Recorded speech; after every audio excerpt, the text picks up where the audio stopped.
Hello all, this is NaveenPrabhu. Today we are going to look at the game between Aron Nimzowitsch and Verner Nielsen. This game is quite interesting because of the last mating sequence. This game actually features a really good mating sequence. After that, you can also have a thought of that sequence in your games also. Without further delay, let's go into the game. This game actually featured in the 1930s. Let's see what happened in the game. Here they goes for variation, that is e4 c6, and here Nimzowitsch goes for a d4 push, and we can also continue it by playing the move knight to f3, and after that, after the pawn to d5, we can just go for knight to c4, and after he trades, then we can just continue the game. But here they goes for a main variation, that is he pushes d4.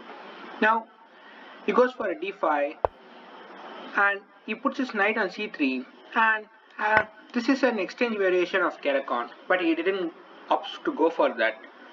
Here he goes for a knight to c3, and after he captured back with his knight here, and he can just black our tempo of putting the bishop on f6 and creating an attack there. But here he didn't goes for it. Here he just puts a knight to d7, going for a Karpov variation of the Caro-Kann defense. Here he just concentrate on his development, and here he puts his knight on f6 and asking for the trade of knights here. Here he just retrieves his knight back to g3 square. Here an interesting move to play is putting on queen on e2 and threatening something here. If black is not careful and goes for some development like b5, here we can just checkmate the black by this move. There is no move for the black. Actually, this pawn is pinned. We can't capture here. First, this pawn is pinned. Though the knight is giving check, the king can't go out. This is actually a checkmate here. This is also in the position, but in top level, we won't able to accept this sort of silly checkmates here. So he didn't go for that plan. He just retrieves the knight back, and he pushes the pawn to e6. And he starts developing his pieces and wants to castle on the king side here. Here is just challenging the center, because after that captures his bishop will be developed and the black can just castle on the king side in this variation. But he didn't want to capture the pawn here, so he just castles on the king side and wants the black to capture, and after that he can just capture with his knight here. So black just develops his bishop here and ready for his castle. Here he just supports the pawn on d4 with the move c3. Black castles here. Want to put our rook on the semi-open file in this variation. That is, the e file is semi-open here. He goes for a b6 here, also supporting his own pawn on c5. And this position has been occurred 16 times after and before the game has been happened. But here there are only two choices have been played here. That is queen to e2 and knight to e5. But here Nimzowitsch considered not to go for these lines. He goes for something like h3 and stopping any knight interventions in the future. And this also has some merit in this way. Here he just wants to put this bishop and want to trade here, or otherwise keep the bishop alive in the position after the position is well open out.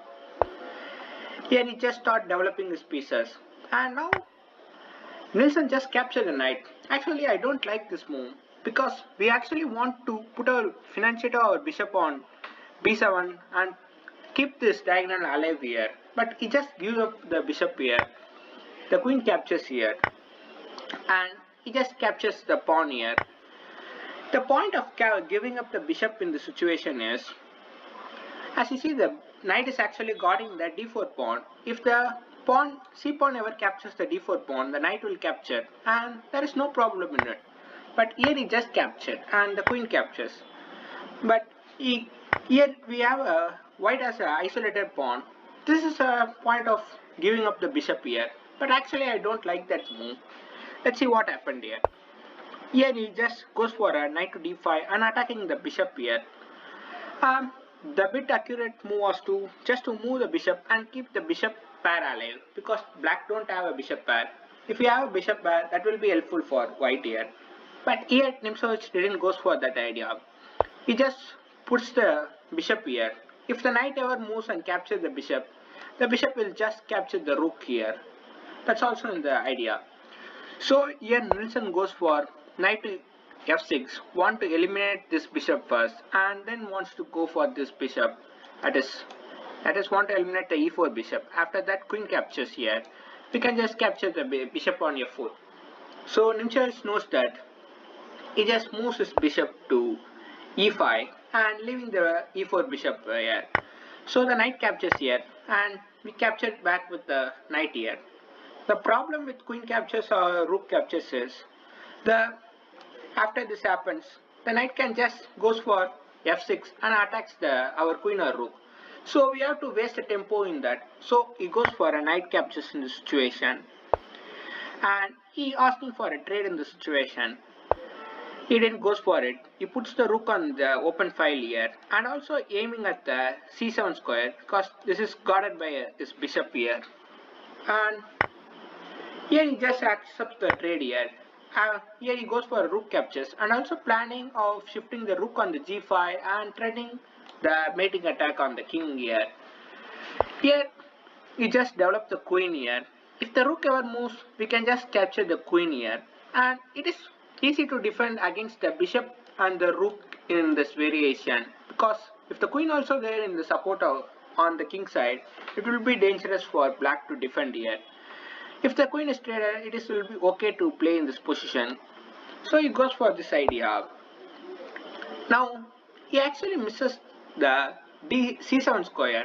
Here a bit accurate move was to put the rook on c8 and ask for a rook trade here. But he didn't goes for it. He first goes for this idea and want to trade the queens if the rook ever moves.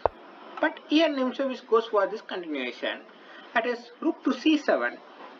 Now you have two ways to move his bishop. That is idea of just going back and continuing the game.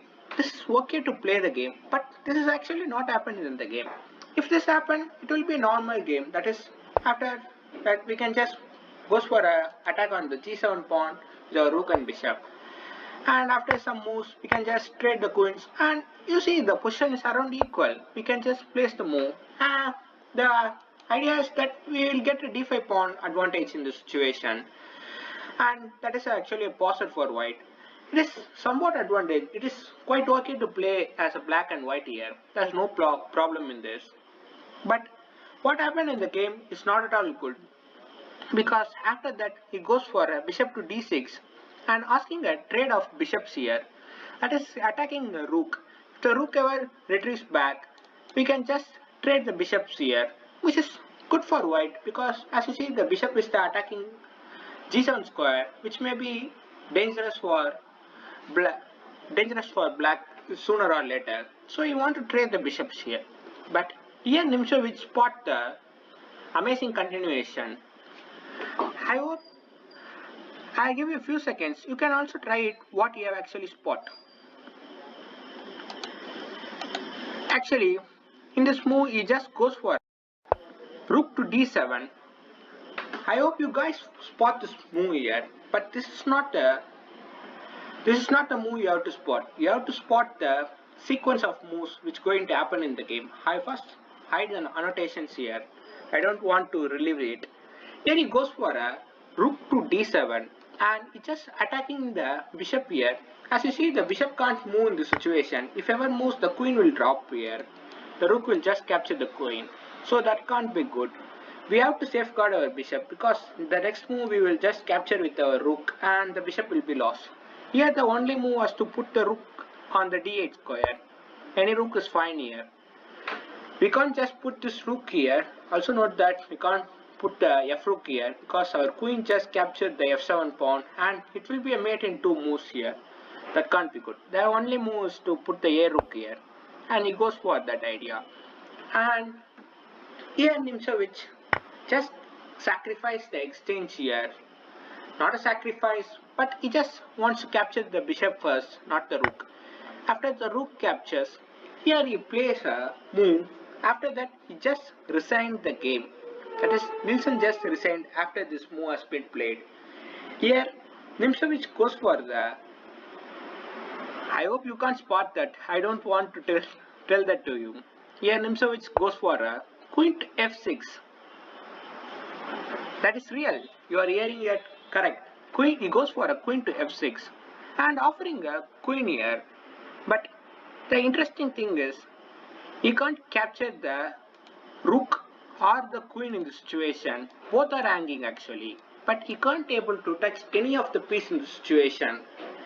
If the pawn captures the queen here, we can just deliver this check, and after the king moves, we can just give this checkmate trade here.